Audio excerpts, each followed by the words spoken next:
A dream becomes a goal when action is taken towards its achievement. With these words, I welcome you all to ABS Creations by your educationalist Chandrakala. Don't let anything stop you from reaching your goal. Stay focused, go after your dream, and keep moving towards your goals. An educational channel with moral values. Before proceeding to the video, subscribe the channel by pressing the bell to receive the notification. Thank you.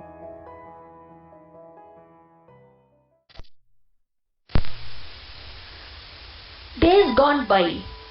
Have you seen these objects present in the slide? Some may have seen it, few may have utilized it, and present generation may not have seen it or utilized this object. These were the objects used by our parents, grandparents, and at present also few people are utilizing these.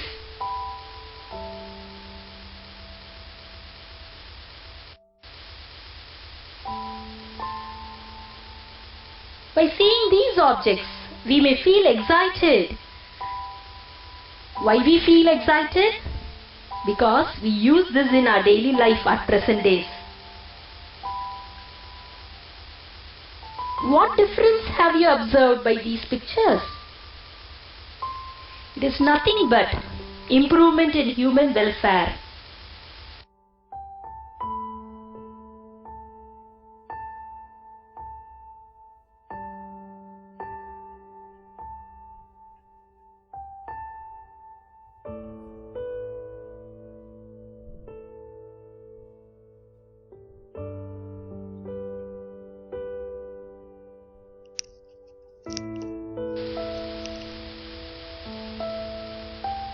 Quality of life, social well-being, which satisfies the population needs and wants. Can you say what is need and a want? I hope in everybody's life the word need and want is experienced. When your parent is taking you to the shop to purchase a dress for your birthday, what you will do? If you purchase only one dress, we say it as a need. But when we opt for 2 or 3, it becomes a desire, a want.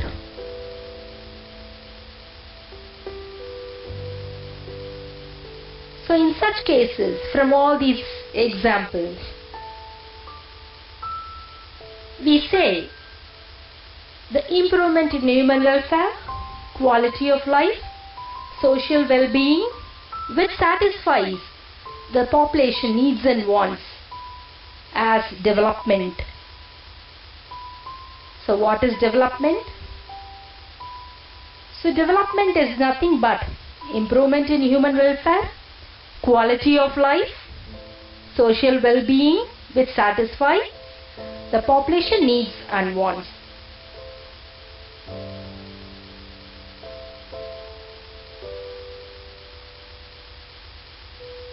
To achieve development, we have to set our goals.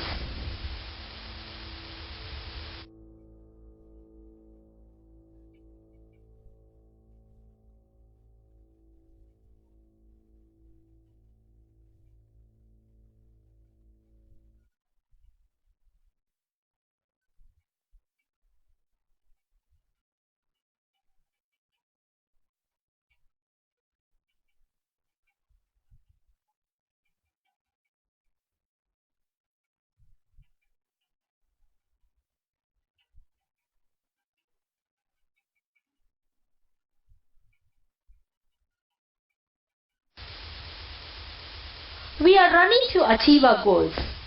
But whether goal is same for every person? No.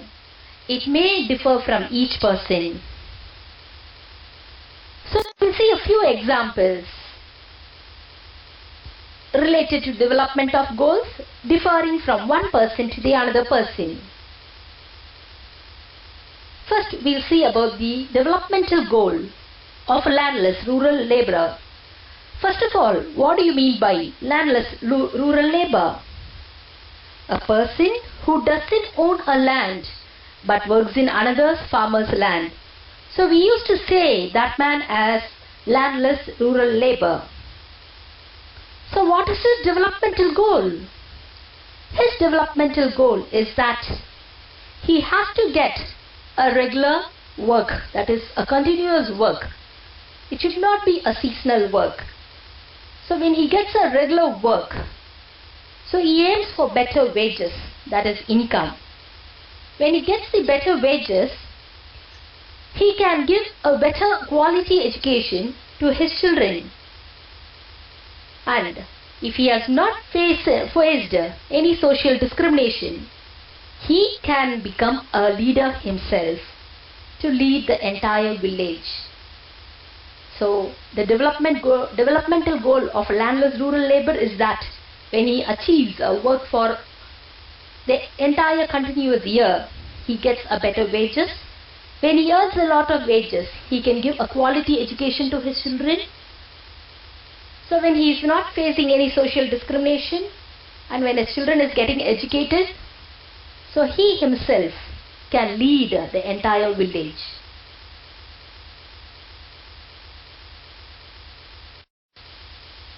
Now we will see the example of a farmer who only depends on rain for growing his crops or cultivating his land. What may be his developmental goal? His developmental goal may be that he expects better monsoon. Monsoon is nothing but a seasonal wind which produces a rainfall. So when he receives a better monsoon, automatically with the help of that monsoon, he conserves the water by constructing the tube well irrigation. Irrigation is nothing but an artificial supply of water with the help of stored water. So when he constructs a tube well irrigation by conserving the water, so using cheap labor, he grows or cultivates more crop in his fields. So when he cultivates more crops, automatically the production what he achieved is high. So when the production is more, automatically he can sell his products and earn a lot of income. So the per capita income of that particular farmer increases. So the standard of living becomes high. We go to the another example of an Adivasi who is a tribal of Narmada Valley. So what may be the developmental goal? Whether the developmental goal of this Adivasi may be like the landless laborer or otherwise a farmer who is depending upon the monsoonal rainfall to cultivate his field. It is not like that, because they depend upon the resource. They depend upon the resource of river valleys along the forested areas. So these group of people, they wanted to have a developmental goal by selling their products regularly. At the same time, so they wanted to give education also to their children. But they should not face any social discrimination. And they also want a public distribution system, that is PDS, that is a ration shops in their village, to give them a quality of life for their survival. So the Adivasi, the developmental goal is nothing but they wanted to sell their products in a continuous manner. They wanted to provide education with no social discrimination, and they needed the government should supply the ration materials through the PDS system, that is public distribution system.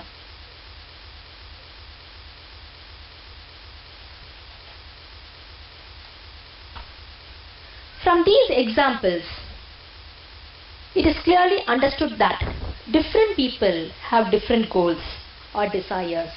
As we have seen, the farmer depends upon rain. The farmer who is not having a land, an Adivasi from the Narmada Valley. The goal is different from each. But the question arises that different person can have different developmental goal, but what may be development for one may not be the development for the other. It may be even destructive or constructive. For example, when a dam is constructed across the river for the purpose of producing hydroelectric power, it may be constructive for one group of people and it may be destructive for the other group. So which group of people face constructive manner is that industrialist group of people. They utilize this power project for their production, so they become richer. Whereas the other group of people who are residing along the river valleys, their land gets submerged.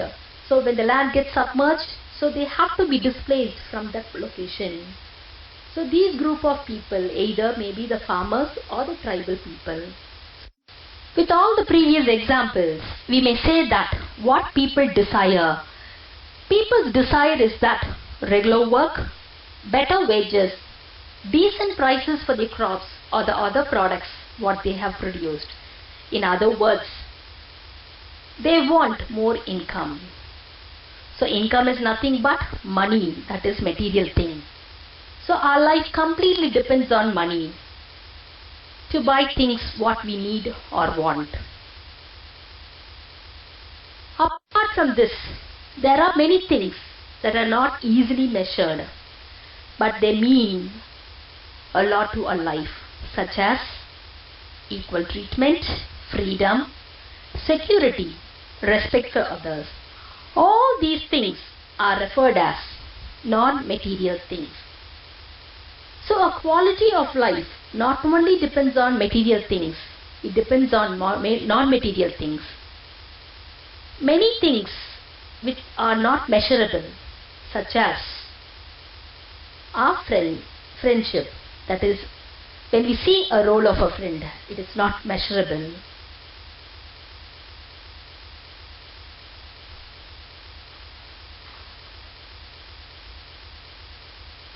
Consider another example.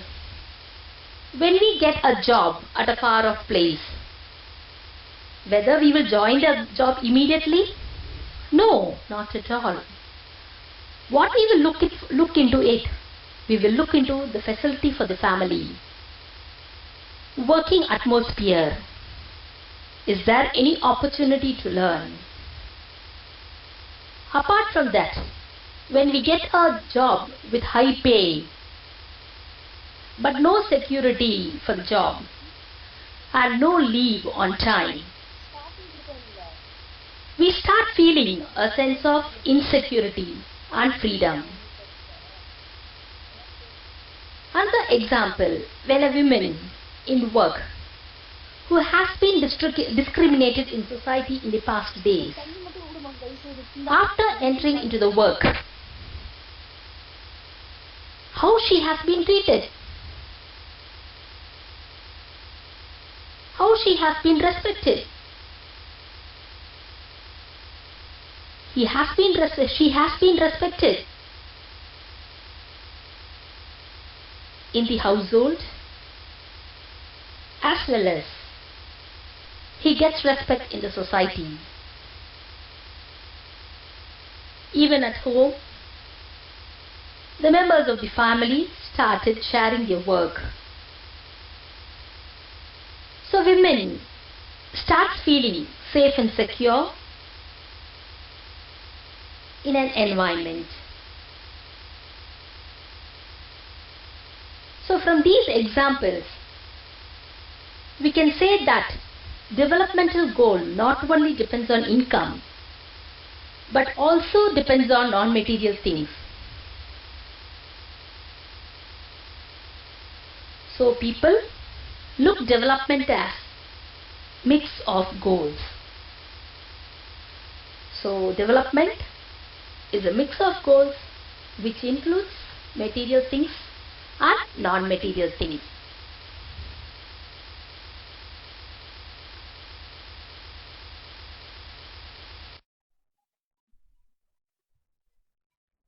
As individual seeks different goals for their development, it is important to keep in mind that different person could have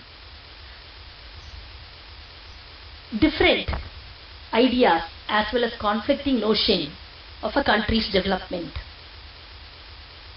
So that is national development. In order to compare the students in the classroom, example, teacher takes various indicators to measure the student, such as height, health, talent, and interest of the students. With all these criteria, this is just an example. With all these criteria, a teacher classifies the students to make them achieve their goal of interest. Likewise, countries of the world can be classified using different indicators. So the most important indicator is that income of the country. It is done by taking into account the income of all the residents of the country. So when we take all the income of the residents, who comes under working population, it gives us the total income of the country.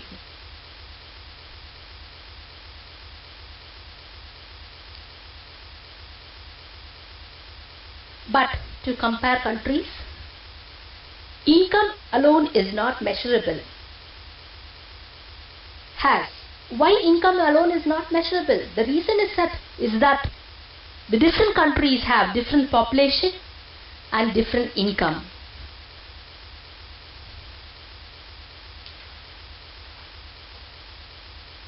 So as to compare and classify the countries into developed, developing, and underdeveloped countries. The average income is taken into consideration.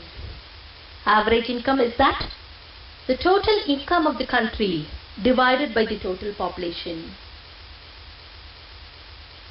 So when we divide the total income of the nation divided by the total population of the nation, we get the average income, that is per capita income.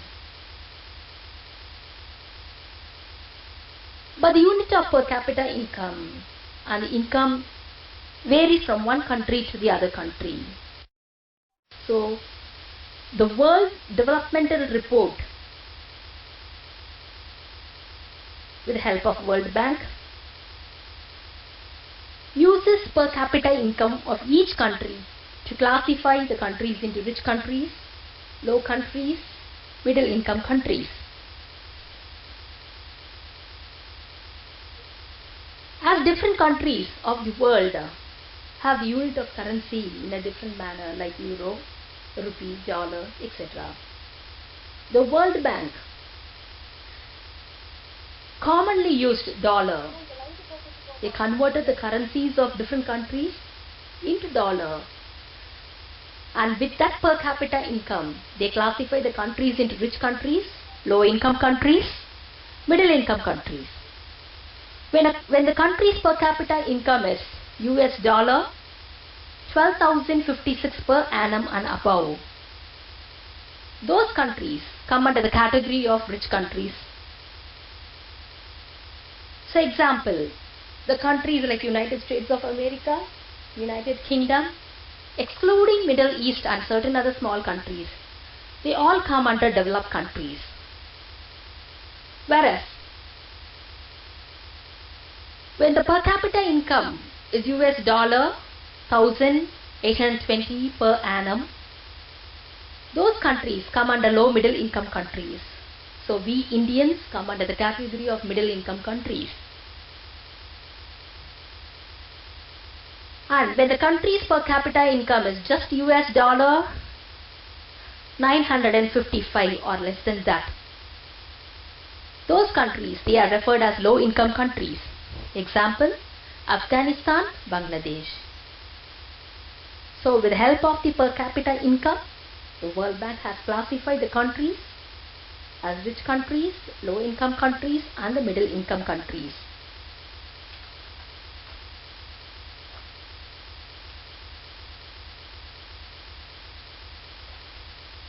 So when the countries are classified on the basis of average income,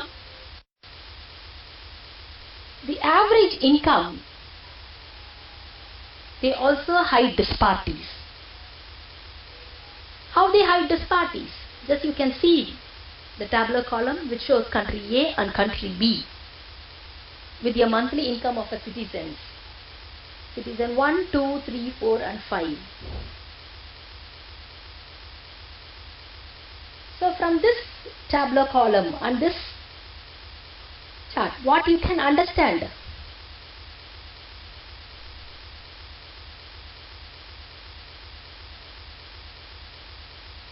Will you be equally happy to live in both these countries? The question arises. Are both equally developed? Perhaps some of us may live or like to live in country B if we are assumed of being as fifth citizen. But if it is a lottery that decides our citizenship number, then perhaps most of us will prefer to live in a country A.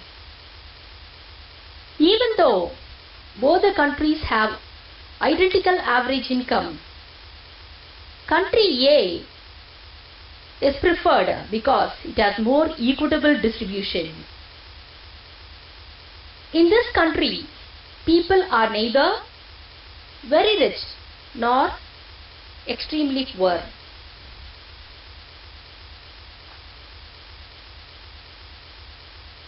On the other hand, most citizens in country B are poor and one person is extremely rich. Hence, while average income is useful for comparison, it does not tell us how this income is distributed among people.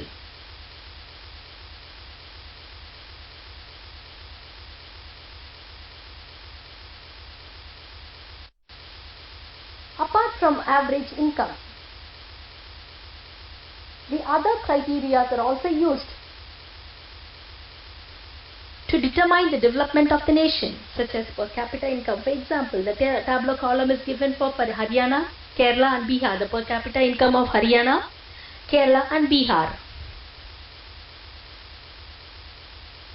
When we think of a nation or a region, we may decide how the country develops. Besides average income, we will be thinking of other equally important attributes.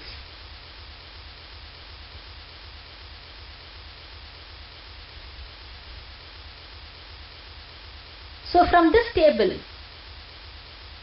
we can see Haryana has the highest per capita income and Bihar is at the bottom.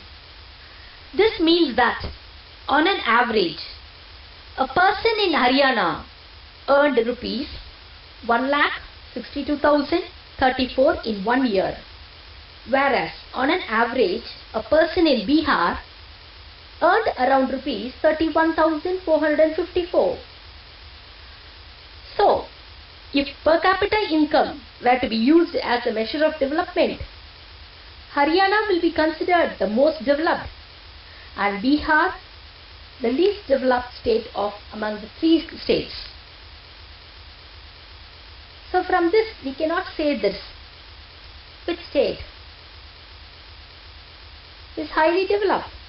Whether can we say Haryana or Bihar? It is not so. We have to look into the other criteria or other attributes. So now we can see the comparative analysis of Haryana, Kerala and Bihar with other indicators like infant mortality rate, literacy rate, net attendance ratio.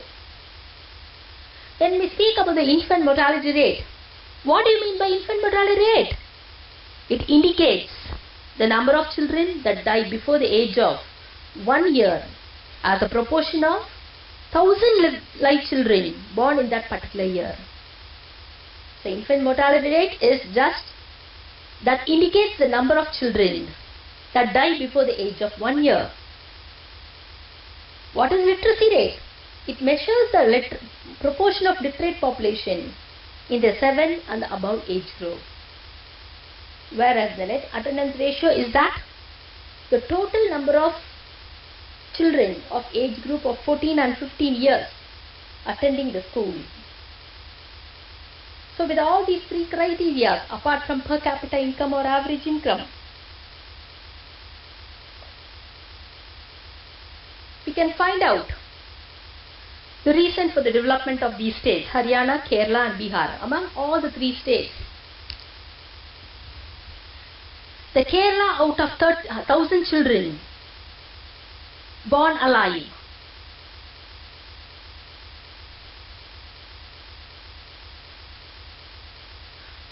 died before completing 1 year.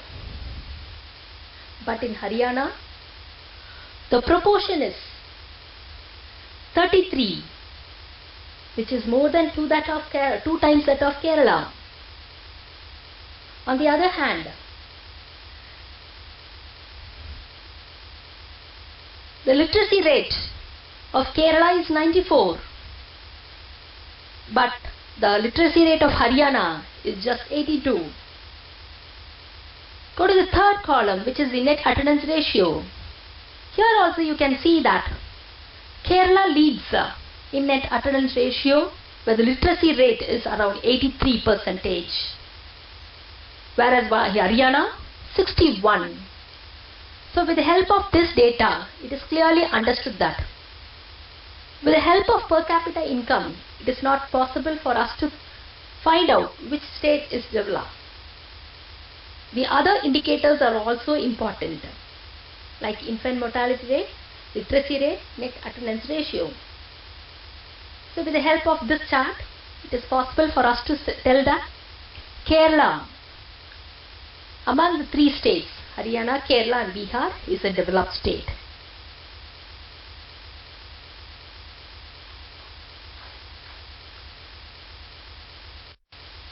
The next one, we are going to see about the body mass index.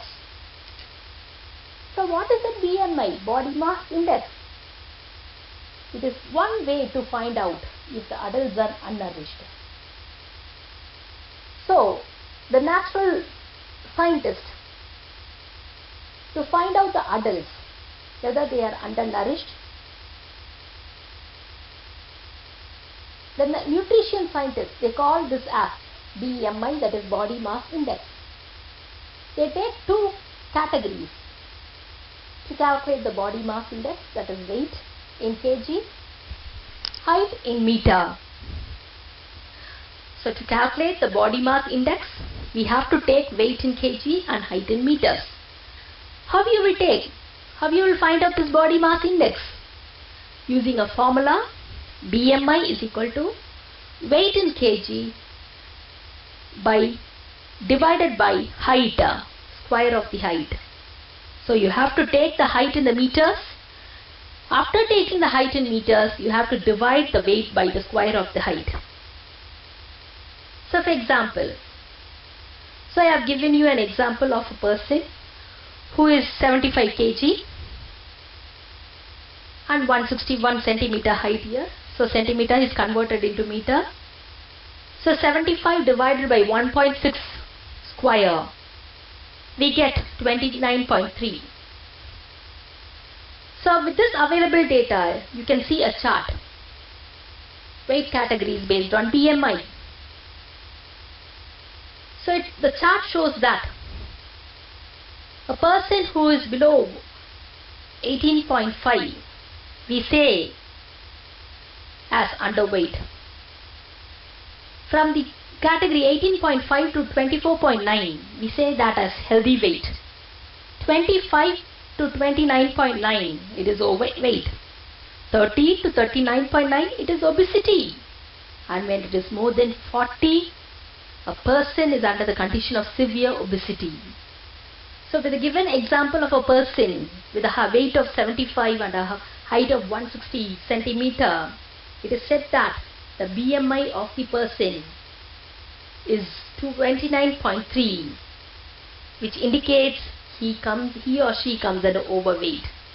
So that particular person has to lose at least 11 kg to reach a healthy BMI.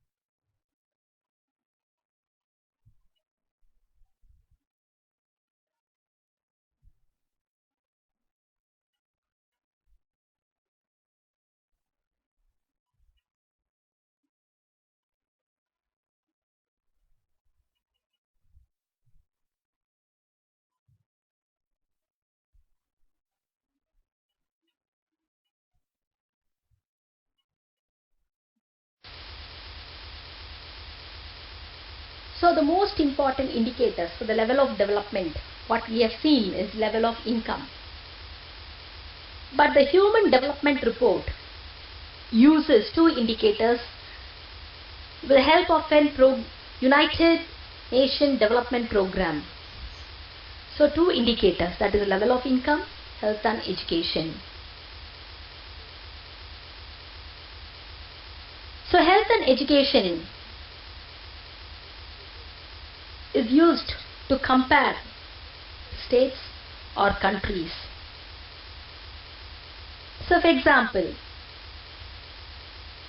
with the help of Human Development Report, so the HDI, Human Development Index, uses the criteria of literacy rate, per capita income, life expectancy at birth.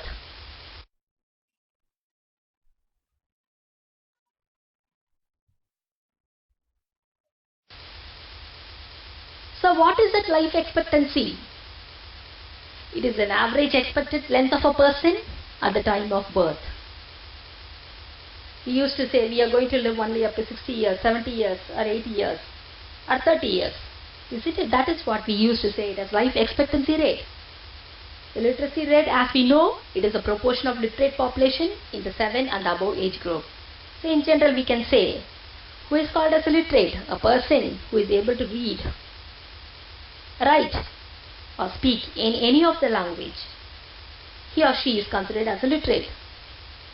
And the gross national income, which is similar to GDP. What is GDP? It is the gross domestic product, that is total value of goods and services which are produced within our country. So that is what we used to say it as GDP. So here we take gross national income also as an indicator to find out the development of the country or a state.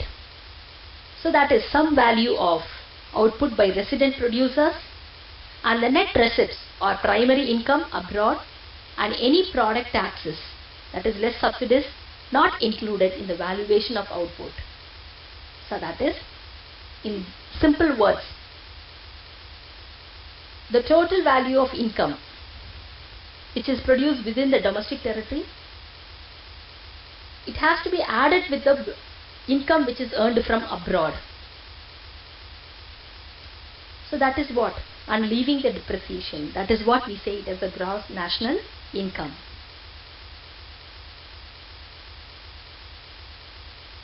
So with all these examples,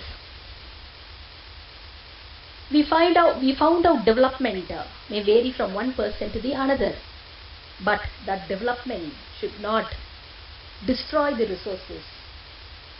So that's what we have to follow, the sustainability of development. According to the Brundtland's definition, so he says that development that meets the needs of the present without compromising the ability of future generation to meet their own needs as sustainable development. So development that meets the needs of the present without compromising the ability of future generation to meet their own needs. So that is what we say it as sustainable development. So the development should be seen in the economical wise, environmentally wise, and social community wise. When the development takes place, it should not destroy the future generation. So for example, the groundwater, which is the most important water in India. You can see the picture how the groundwater level is. So groundwater is a renewable resources. You know what do you mean by renewable resource? The resources which can be replenished or reproduced. So that is what we say it as renewable resource. So in India, an example is given 300 districts. Around 300 districts in India, we can see the water level decline is over 4 meters. So 1/3 of the country is continuously using the groundwater reserves. So when as continuous use of groundwater resources, it depletes the underground. The water table discharge is also low because of absence of monsoon. So by over 25 years, if this over-exploitation of groundwater reserves takes place, particularly in the regions of Punjab and Western Uttar Pradesh, we cannot save the water for the future generation. So we have to preserve the water. And we have to keep it for the future generation. So when all these development varies from one person to the another person here, using sustainable development, we can reach our nation to a developed nation. Jai Hind. If you like this video, share it. And I just wanted to say thank you so much for watching this video. Thank you.